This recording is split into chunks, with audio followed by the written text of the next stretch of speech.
Hello guys, welcome to my Facebook page and YouTube channel. সকলকে জানাই নমস্কার। আজকে আমি আরও একটা মজাদার রেসিপি ভিডিও নিয়ে হাজির হয়েছি। আজকের রেসিপির নাম চিকেন ফ্রাই। তাহলে চলুন দেখে নিই আজকের রেসিপিটা আমরা কীভাবে বানিয়েছিলাম। প্রথমেই ম্যারিনেশনের জন্য আমি 4 পিস মতো চিকেনকে রেডি করে নিয়েছিলাম। পিসগুলো ছিল লোয়ার বডি পার্ট, একটা লেগ পিস ছিল আর 3টে থাই পিস ছিল। ম্যারিনেশনটা শুরু করেছিলাম 1 চামচ ভিনিগার দিয়ে, তারপর দিয়েছিলাম 1 চামচ মতো সোয়া সস, দিয়েছিলাম কিছুটা স্বাদ অনুযায়ী নুন, আর দিয়েছিলাম আদা রসুনের পেস্ট 1 চামচের অর্ধেকের কিছু কম। আদা রসুনের পেস্ট দেওয়া হয়ে গেলে এতে আমি দিয়েছিলাম একদম সামান্য পরিমাণে হলুদ গুঁড়ো, খানিকটা লঙ্কা গুঁড়ো, আর দিয়েছিলাম ম্যাগি মশলা। ম্যাগি মশলাটা একটু বেশি পরিমাণে ব্যবহার করেছিলাম, কারণ আজকে এই চিকেন ফ্রাইয়ের যে বেসিক ফ্লেভারটা সেটা এই মশলাটার উপর ডিপেন্ড করে আছে। আমি এটা ব্যবহার করেছিলাম 1 প্যাকেটের অর্ধেকের কিছুটা বেশি। আর দিয়েছিলাম 1 কোয়া মতো লেবুর রস। লেবুর রসটা দেওয়া হয়ে গেলে ভালো করে চিকেনটাকে মিক্স করে ম্যারিনেশনটা কমপ্লিট করেছিলাম। আমি চিকেনটাকে ম্যারিনেট করে ফ্রিজে প্রায় 24 ঘন্টার কিছু সময়ের বেশির জন্য ছেড়ে দিয়েছিলাম সেট হওয়ার জন্য। আপনারা এখানে ম্যারিনেট করে যতক্ষণ বেশি রাখতে পারবেন তত আপনাদের চিকেনটা জুসি হবে।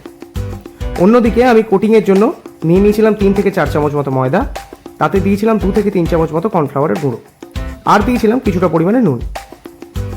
নুনটা দেওয়া হয়ে গেলে ভালো করে নেড়ে চেড়ে মিক্স করে নিয়েছিলাম।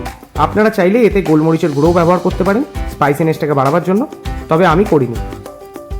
যাই হোক, ময়দাটা রেডি হয়ে গেলে আমরা আমাদের ম্যারিনেট করে রাখা চিকেনটা বার করে নিয়েছিলাম কোট করে নেওয়ার জন্য। আমরা আমাদের চিকেনটাকে ডাবল কোটিং করেছিলাম। প্রথমে একবার ময়দা দিয়ে ফার্স্ট কোটিংটা কমপ্লিট করেছিলাম, তারপর সেটাকে জলে চুবিয়ে আবার দ্বিতীয়বারের জন্য ময়দায় কোট করে নিয়েছিলাম। এইভাবে চিকেনগুলোকে আমরা এক এক করে কোটিংটা কমপ্লিট করেছিলাম। অন্যদিকে একটা ননস্টিক প্যান নিয়ে নিয়েছিলাম চিকেনগুলোকে ফ্রাই করে নেওয়ার জন্য।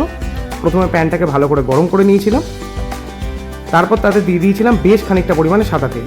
তেলটাকে ভালো করে হিট আপ করে নেওয়ার পর ঘড়ি ধরে 5 মিনিটের জন্য চিকেনগুলোকে ফ্রাই করে নিয়েছিলাম।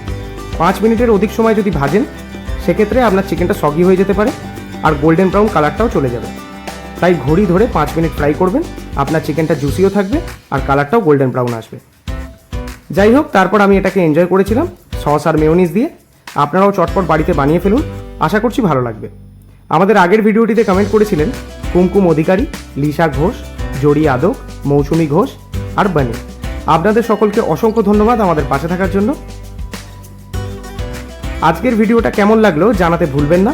যদি ফেসবুক থেকে দেখে থাকেন তাহলে লাইক কমেন্ট শেয়ার করতে ভুলবেন না। ইউটিউব থেকে দেখে থাকলে সাবস্ক্রাইব করে দেবেন, ইনস্টাগ্রাম থেকে দেখে থাকলে ফলো করে দেবেন। দেখা হচ্ছে পরবর্তী ভিডিওতে। ধন্যবাদ। এখানে বলে রাখি, চিকেনটা ফ্রাই করা হয়ে গেলে অবশিষ্ট ম্যাগি মশলা এবং কিছুটা লেবুর রস দিয়ে আমি টস করে নিয়েছিলাম। এতে ফ্লেভারটা আরও বেড়ে গেছিল।